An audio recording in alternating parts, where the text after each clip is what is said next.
First time kong kakain ng fresh talaba. Samahan niyo ako at tikman natin kung ano ang lasa.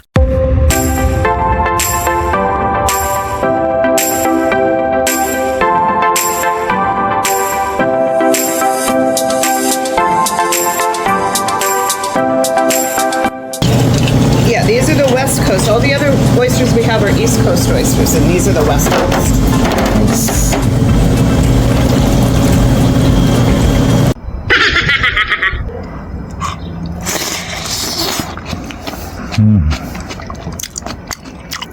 Kailangan na pampatunaw ating whiskey.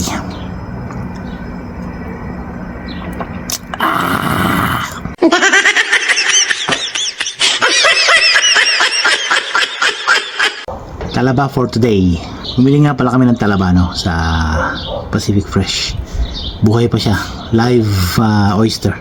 Meron tayong chili garlic, ang ating spring onion, calamansi or Philippine lemon or lime or Philippine lime, whatever.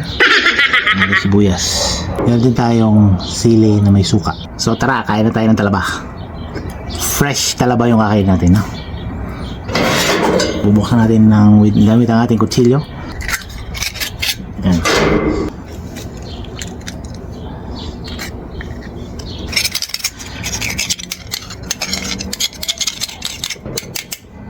Lagyan natin ng suka,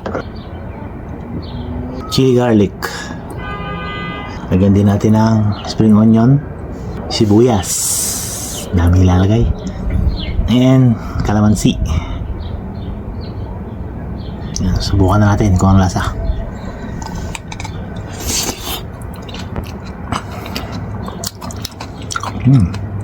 Manamis na siya.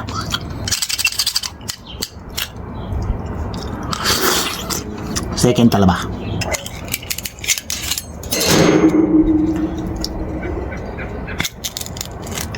First time kong kumain ito, kaya hindi ako marunong.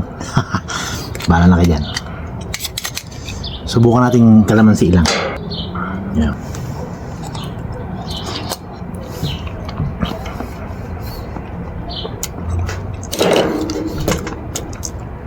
Tama lang. Lasang dagat. Pangatlo na to.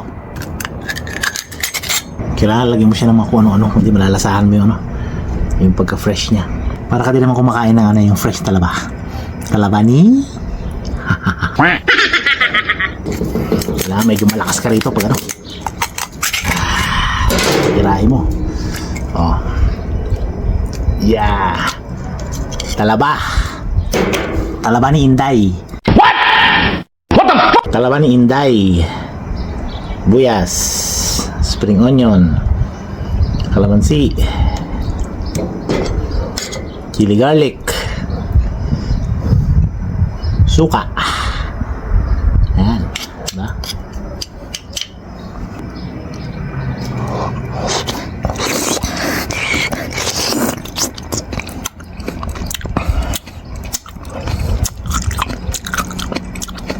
Talaba ni Inday na hindi nakakaumay. Panglima.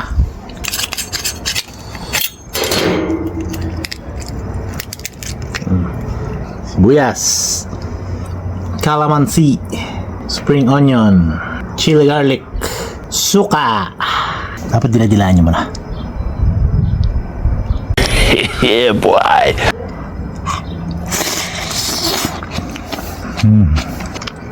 Kailangan na pampatunaw ating whiskey.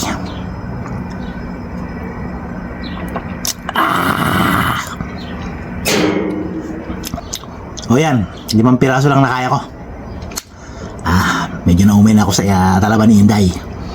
So hanggang sa muli mga kapatid, maraming salamat.